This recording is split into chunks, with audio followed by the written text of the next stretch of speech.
What's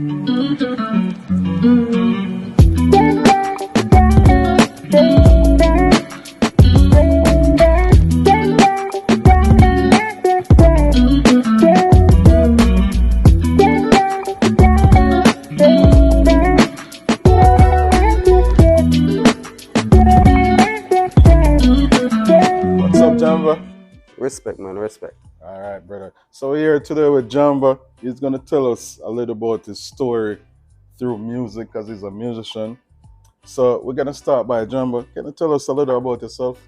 Yeah, man. Jambah, name Horace. I was born in Jamaica, Kingston. Grew up in the hills up in St. Andrew, the foot of the Blue Mountain Peaks. Yeah. Yeah, but then, my father's side, grew up in, later on, moved to Kingston, Greenwich Farm, Greenwich Oh, Town. So, yeah. okay. So how was growing up? Growing up was nice, man. It's nice growing up in Jamaica. The fruits, the food, family, the whole thing, man, was good. So you had a mother. You were living with the parents, I both was living parents. with my grandparents up in the country. So you have a relationship with a father and a mother. My mom died 2007. My dad, yeah, he's still in Jamaica. We still have a relationship with him. Okay. So how was the hill pertaining to Kingston? The hills was nice, I left Jamaica when I was 12, so Oh, I didn't get much yeah. time. So the little bit that I grew up, the hills, to be honest, I prefer country than Kingston. Yeah. Yeah, me too. Me too. I take Definitely. country any day, man. Definitely, definitely. Yeah. So, to your music journey, where was this love? Where did the love start from music? I think it's a Jamaican thing, man. You're a kid. I remember being 8, 9 up in the hills. Pots and pan, man. Yeah. That's where it all started, playing pots and pan. But I was always, intrigued by music. And when I moved to Bermuda, I think it was 81. 81. Yeah, 81. I moved to a Bermuda long to live. time. 'Cause my dad was there at the time. He was working there at the time. My mom was there. So I moved there and was a part of the church. So automatically, I was playing drums in the church. So you were part of the church in Jamaica?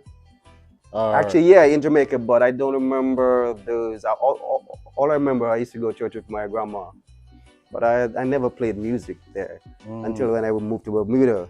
So what caused you to move to Bermuda? Because my dad was there, my mom was there, so he brought us over. Oh. So that's how I ended up in Bermuda. And going church there, I ended up playing drums in the church. We had like 3 drummers, so we take turns playing. And then when they migrated to the US, I was the only one left there.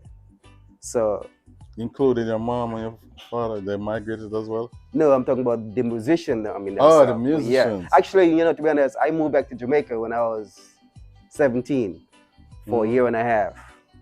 Yeah? Then I went back to Bermuda. So what caused you to move back to Jamaica? Oh man, it's a long story. I think I'll pass on that one. Yeah, but it's a long story, man. Okay. So we moved back to Jamaica, and then being in Jamaica. So the whole family moved back to Jamaica, or just you? Yeah, the whole family. Okay. And being in Jamaica at that time, I was getting a little bit rowdy. So my mom was like, you know what? You gotta go. You gotta go. So she sent me back to Bermuda. So that's how I went back to Bermuda when I was 19. So how was Bermuda and Jamaica? How is it different? Is it different or similar? Nah, it's way different. It's way different. Bermuda is more. It's calm. It's it's not Fast. Yeah, it's more laid back. How's the people? People is nice, and there's a lot of Jamaicans there too. A lot of Yeah? because that's like the gateway for a lot of people. So Bermuda is the spot. We have musicians pass through all the time. So it was a nice place to grow up, to be honest. Okay, that's cool. So, what brings you to church in Bermuda? Well, like I said, I grew up in church my whole entire life. My grandma, she was a missionary. My mom was a missionary, and we grew up in church. My entire life, like most Jamaicans. You're in church. That's true. You can't say you can't go to church. You got to go to church. That's to go. You have no option. There's no option. That's to go. There's Sunday morning, 4:00 service, night service, Tuesday service, Friday youth service, whatever it is, you got to go, man. So, would you say the church in the church, would you say that it was the instrument that was keeping you in church, or you definitely have a love for God? No, I would say it wasn't an instrument. I really, had a love for God, so it was just being in that environment. Plus, you're with people your own age, You grew up together, you played together, you did everything together. So it was like a family. So, it was a good place to be at that, particular time in my life. Okay. Were you married though, in the Yep, church? yep. I got married when I was young, man. I got married when I was 21. Love? Or Yeah, I mean, I would say love. I mean, I knew it wasn't anything else. Yeah, it was love when I was 21. because because I know most time the pastor wants um their members, his Mm-hmm. members, to marry, to keep the family in the church. Mm-hmm. You know? Yeah, I So understand that. No, well, I mean, for that's why me, I asked if it was a no, true love, you know? yeah, yeah, yeah, yeah, it was love, man. Yeah, Okay, that's cool. Did they get any kids from man, yeah, I got five, man. the wife? Yep, got five of them. That's wow. Yeah. So okay, so now you have a family in the church. Mm-hmm. How was the music? Was the music just based in the church, or was it just like an instrument music, or were you like writing songs or singing, or No, to be honest, at that particular time, there was no writing or anything. We just church music. oh We were just playing strictly church music. I mean, there were times that I call them my brothers, we grew up together. Um, Stephen played the organ, Winroy played the drums, Win and I played the drums, and Colin. And there are times we would go to church and we would, hit up some reggae songs in church, just, teenagers, messing yeah? around. So it was just strictly church music. I mean, that was it. Okay. So when you decide you want to make a step to make music like a career, Man, even that, it wasn't even something that was planned. It was a point in my life where I think it was around 2000, no, it was around 97. I just start writing songs just out the blue. Songs would come to me and I'll just write them out. And then from there, I just had a love for it and I decided to do, to take it further and do an album, and I mean, the album turned out really good, man. Turned out really good. mm. Yeah, it was really good. So that album was like about, yeah. So you saw the music wasn't a planned thing for your career. So and at which point it becomes a career? Well, to be honest, after I did the album, the album turned out really nice. Put it out. People, in Bermuda was buying it up. It was always on the radio playing. I was getting shows. And around, I think it was 2000, I think the album came out in 2000, 2001. Mm-hmm. I was going through some magazines, looking at festivals all over the world. And most of them, they were already booked. There was this one festival, it was already, the time for submission was already passed. And I was like, you know what, I just felt a vibe. So, let me try it. So I sent them the package and I was surprised. They called me like a week later and they're like, man, we've been waiting for this type of music. We want you to come. And it was Inside Out Soul Festival in New Hampshire. And I went to the festival and it was mind blowing, man. And they called me back the following year. Actually, the first year when I went, I think I was only one of the first artists that, because it's normally a 4-day festival. Mm-hmm. And for the whole 4 days I performed. I think I was like the only one of the artists that I've ever done that. And that was like a gospel concert? Yeah, one of the biggest, it's the biggest Christian festival on the East Coast. It's called Inside Out Soul Festival in New Hampshire. So was there like any musician from Jamaica there? Nope, I was the only one. Yeah? I was the only one there. So at that point you realized this music is turning into something. Yeah. I mean, I had an 8-piece band, Your band? Yeah, I had an 8-piece band. I had 2 keyboard players, guitar player, drummer. I got 2 backup singers. I mean, it was an 8-piece band.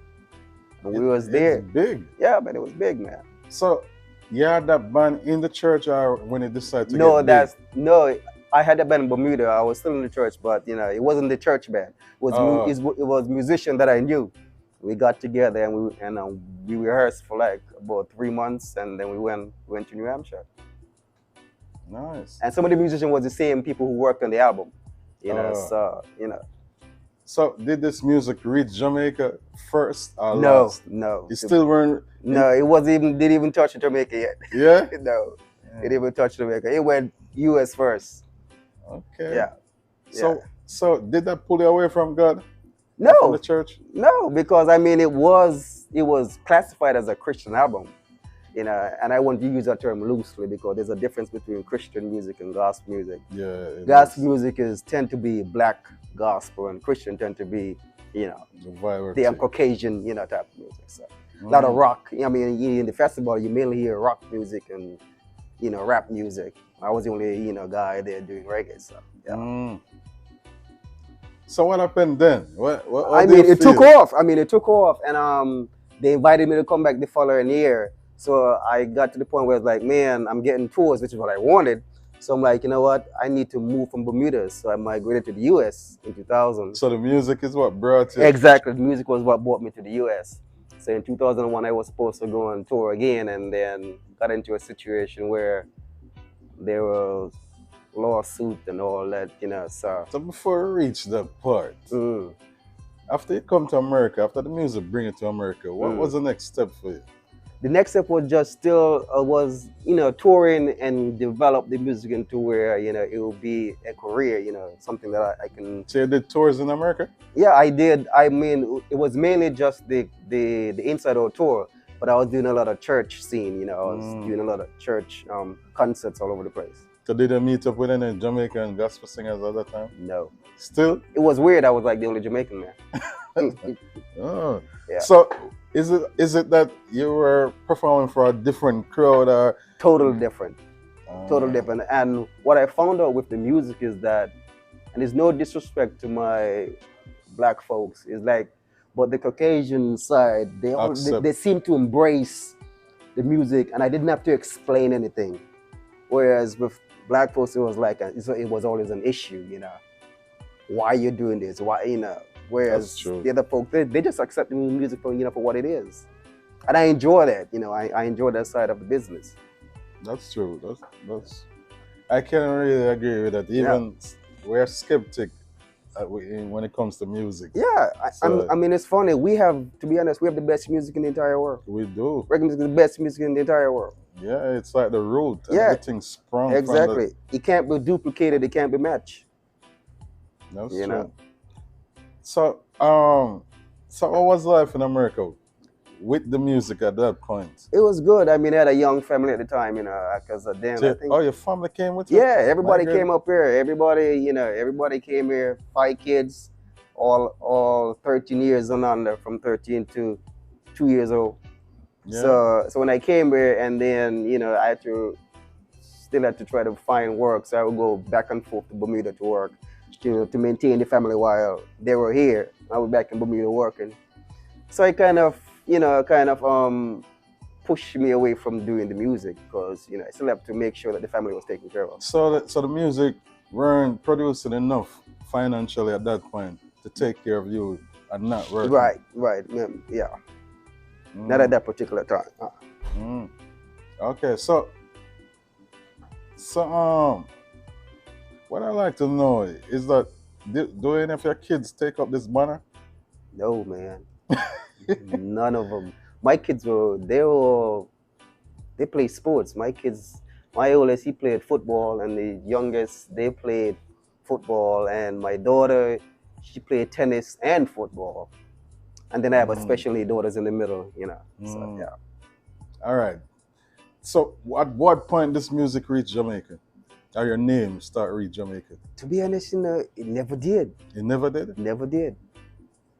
I mean, even when I got nominated in the Mullins Award, I think it was 2001, I was in the same category as a lot of the Jamaican artists like Papa San and Chevelle Franklin, And in Jamaica still? Nope, still never reached Jamaica. Did you ever check? Yeah, I checked. I mean, at one point, to be honest, I got a link. I can't remember who it was, but I got a link, and I sent some CD to Sam Wisdom. I think it was Sam Wisdom. To sell it, in the record store in Jamaica. But that was, pretty much it. So it really never touched Jamaica. Did it sell? You know, if it, did you check I if it don't even sell? know, man. I don't even know. I didn't follow up with it. Okay. Yeah. So about this lawsuit, Mm. what happened with this lawsuit thing pertaining to your career, your name, and everything? Man, that thing came out the blue. Cause if you're not educated in the business, there's a lot of stuff that you miss. The album came out on my own label, Jambah Records, Jambah Production. I came up with the name Jambah because I was born in Jamaica, so I used the first three letters of Jamaica and the first letter in Bermuda and the last letter, put it together, Jambah. So I'm a product of two islands. Well, I copyrighted, the name Jambah, but I never trademarked the name Jambah. I didn't know anything about trademark. So when I came here, that's when, as they say, the S hit the fan. Yeah. I got phone calls from lawyers. They're like, can't do this, can't do that, can't do this, because we own that. And I'm like, what? So I pretty much was a cease and desist. Couldn't use the name, can't sell a product in the name, can't perform using the name. So pretty much everything stopped.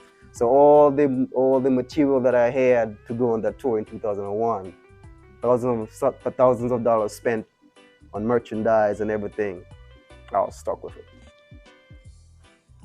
In your opinion, do you think that is because you as a brand was getting bigger? I don't know, man. I really don't know. I have a lot of people that come to me and say, man, these people shouldn't even bother you because maybe it would even help them even more. But it's what it is, man. And I just have to accept it. So you just leave it alone. I just left it. I just dropped everything right there, and I ain't never touched it since. You dropped your music and your career, everything. I dropped everything right there, man. How long was that? That was 2003. You never looked back since? Never looked back, man. I still kept writing music. I have the desire that one day I'll get back to it, but it's like, the older you get and then the kids growing up, you kind of, stay in the background, but no, my kids are all older, they're all grown up, they go to college. So I'm like, you know what, maybe it's a good time to pick this thing back up. So have you ever checked to see if this lawsuit is a real thing? Was it real? Oh yeah, it's real. I got all the documents at the house. It's real.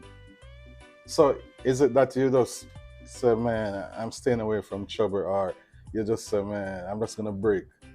See what happened. Well, the point is, I didn't have the money to come up against. It's a company, it's a Fortune 500 company. I couldn't come up against them, being financially. I remember one point I checked with a lawyer friend of mine, and he was like, man, you need at least 100 grand, and a retainer, 10,000 a month. I'm like, you gotta be kidding me. Where am I gonna get that from? So pretty much I was in the position, so I, pretty much had to just leave it alone. But I know my time is coming back around. So at that point, how did your life turn? What did your life go from? Did it shift like? It did because there was a degree of resentment, in some way, to see that, man, I came this far. True. And then this stumbling block, and it just a lot of things changed in my life over. Even the way the music was coming to me at that point, even the way, even my writing, everything has changed. So yeah, and to be honest, and this might sound weird, I'm kind of glad it did happen, because it shifted my whole thought and my thought process on what I really want. At that point, I didn't know. It's like, at that point, it's like I walked into something that I had no idea what it was. But then over the years, I understood what it is and what I needed to do. So everything happened for a reason. So I have no regrets. It was for that purpose and for that time. So I'm good. So there was no financial hit when that happened? Oh yeah, big time. Was the family involved with it? No, because at that time, me and my wife, she really she was a stay-at-home mom. Because that's what I wanted. Because I told her when I first got married, look, I want my wife to be home raising the kids. Let me go and do what I have to do. So, Yeah. so it was a big financial moving to a new country. And then the money stream that you thought would have Yeah. been there is not there anymore. So yeah, it did put a strain on the family. It sure, it sure The did. management team as well. Oh, Yeah, I mean, I was pretty much doing a lot by myself, except for when we was going on tour. I had to get a manager because there was a lot of stuff involved, and I couldn't. I'm not that technical about all that stuff. I know my limitation, true. so I try to get people who, so I did have people that was doing stuff for me, but pretty much everything just came to a full stop. Did you ever upload anything on? I did, but I had to take everything off YouTube. That was a part part of it? Yeah, everything. I scrubbed YouTube. Everything. I had to scrub everything. No. Yeah, everything had to come down. So all the videos and the songs that I had on YouTube, everything had to come down. Did you own the rights to those? Oh yeah, I own everything. I own, because it was. I say it was my own, label, Jambah Records. Production. Yeah, so I owned everything. I own the rights to everything. That's nice. Yeah. So, is your love for music back? Oh yeah. To be honest, it never left. Was something left though? Yeah. The drive left. The drive left. But the love for the music still stayed. But the drive, there are times, I would sit in my room and I'm like, man, I want to get up and do something, but it's like just didn't have the passion, the drive there.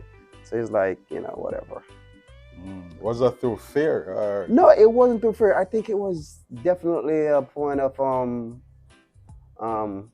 what word could I use? I can't even figure out what word it, but it's just a point that you know what's inside of you.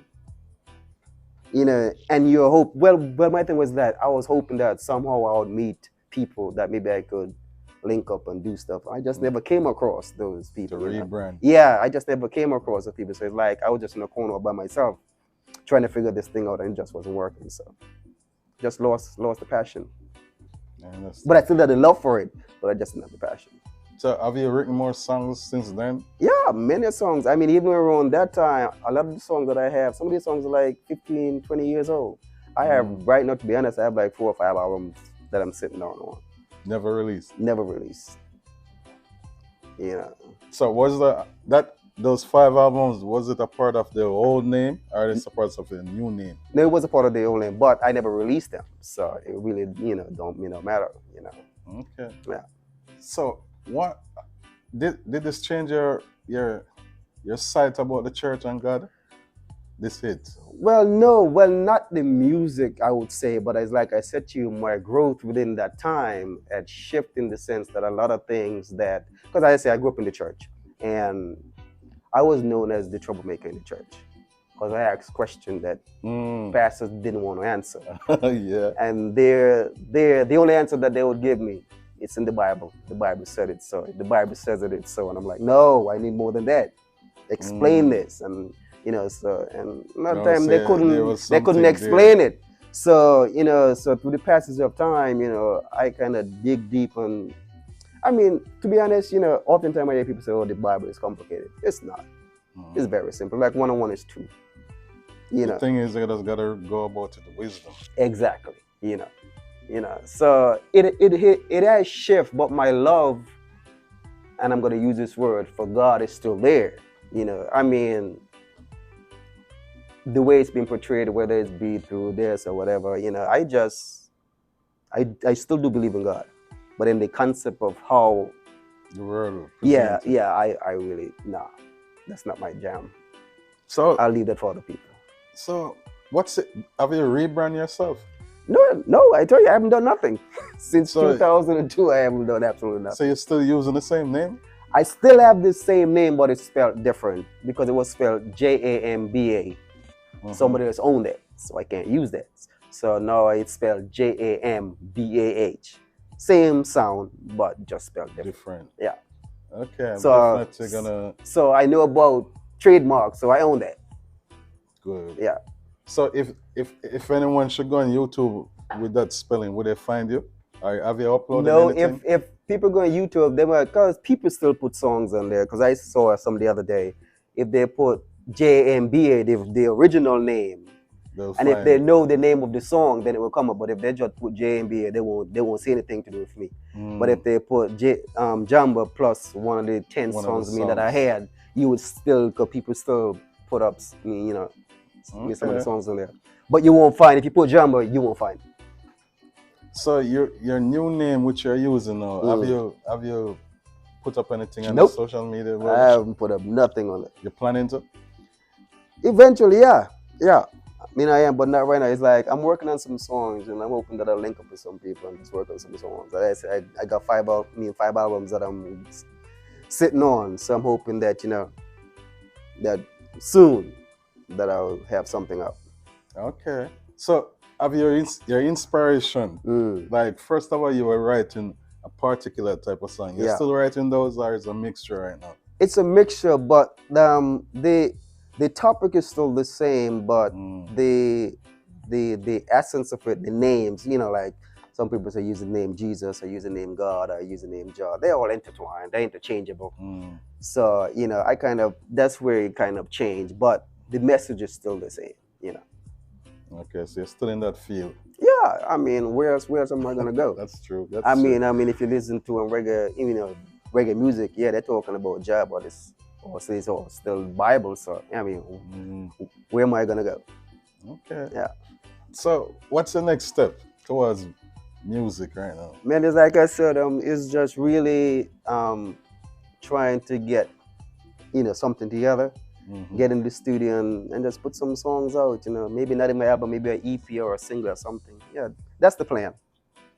Okay. So is a plan that you're working towards? Yeah, man. Definitely. Yeah, definitely. That's cool. Definitely.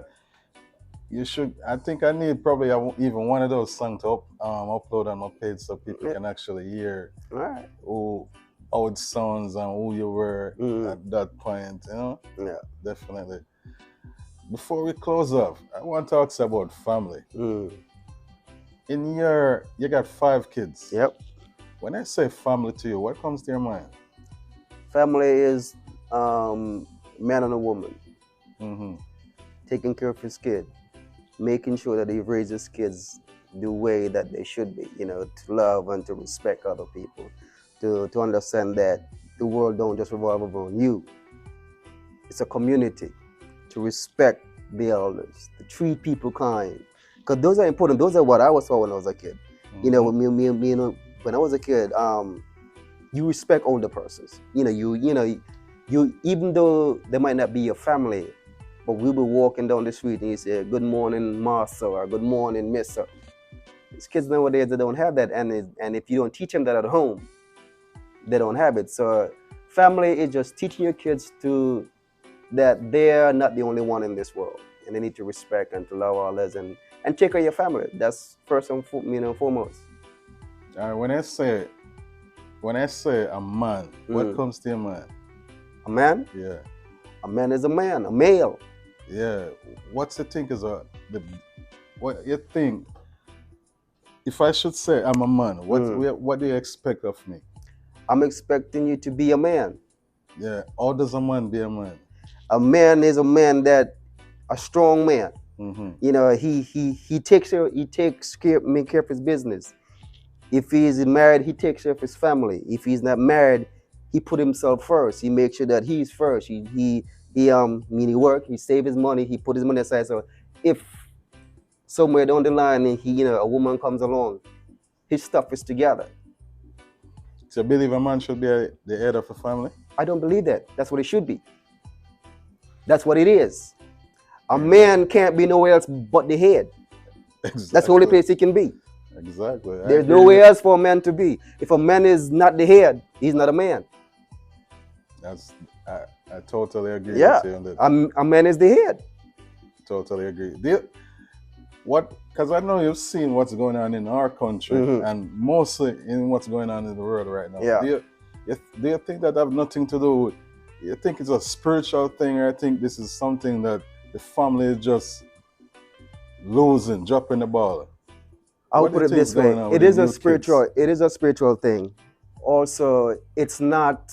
It's a thing it's outside influence. Because what is happening today in the society is not so much from the home, it's from the government, the schools. They're implementing things that seep into the family. And then you have to pick sides because you could get in trouble. I was told a story, and they say, when you're born, you are given a number. I mean, if it's in the US, you're given a social security number. That child don't belong to you. That child belongs to the state. That's why it's got a number. The state responsibility is to do whatever they want with that child from the time they're young until they go to college. You're talking about 12 years. The state is in control of them. The state teach them. So it's up to the family to try to guard Okay. I totally agree with you. I think because I read this, not read it. I see this thing on the news, like this couple wanted to homeschool their child, and the teacher reported this couple, and the federal agent went for that child. So I know the child is definitely not ours, especially here. I mean, it's not. It's not yours. I mean, I homeschool. We homeschool. Our youngest kids, but we wanted them to go to. They went to high school the last 2 years, but we homeschool them the whole time, and it's difficult because that's the only way that you're gonna really take control of your kids is if you teach them. But that's another problem because a lot of family, they're not in the financial position for the wife to stay home and to teach the kids because the wife also has to go to work. Yeah. So it's difficult, but it can be done. It can be done. We can't afford the state to raise our kids because the result is not good. It's absolutely not good. That's true. So I think that's what's going on in our country. Exactly. Right now. And the thing about it, every country is following the footstep of one country. Yeah, we know that. Everybody is like if you put sugar, then you get one ant, all the other ants is following over there. It's just not good, man. There is no standing up and say, look, we don't accept this. We don't believe this. We just go along with it. And it's the politicians. But we suffer because they implement the rules and we have to accept it. Yeah. And our kids pay for it. You think things will ever change? The way it's going, no. Not in the sense that when you and I was growing up, it won't go back to that. It's going to be a fight. Because if you look, I look at my kids. My oldest is 31. And I thought his generation had it hard. I look at people who are having kids now. Man, you couldn't pay me enough money right now to have a child. True. Couldn't pay me enough. Out of control. Yeah, it's like, no. So, there is still a chance. There's still hope, but it's difficult. I think if we're gonna see change, I think the family, it has to start with the family. Oh yeah. The family has to take up back that position. No, yeah, but if you look at that, okay, yes, the family, but if you look at a lot of the younger, like even my son age, I don't know what they call him, the X or whatever, the 90s babies. They don't want to have kids. That's true. They don't want no kids, man. Yeah, this new generation. They don't want no kids, man. That's true. I've talked to so many kids, my son and them, they don't want nothing to do with kids. They gotta keep that image. Yeah, so that's where the problem is gonna come in, less and less kids. I see that. Yeah. Jambah. Respect, man. It was nice. Respect, man. I remember we do a follow up and see all the music go in the future from now. Cool.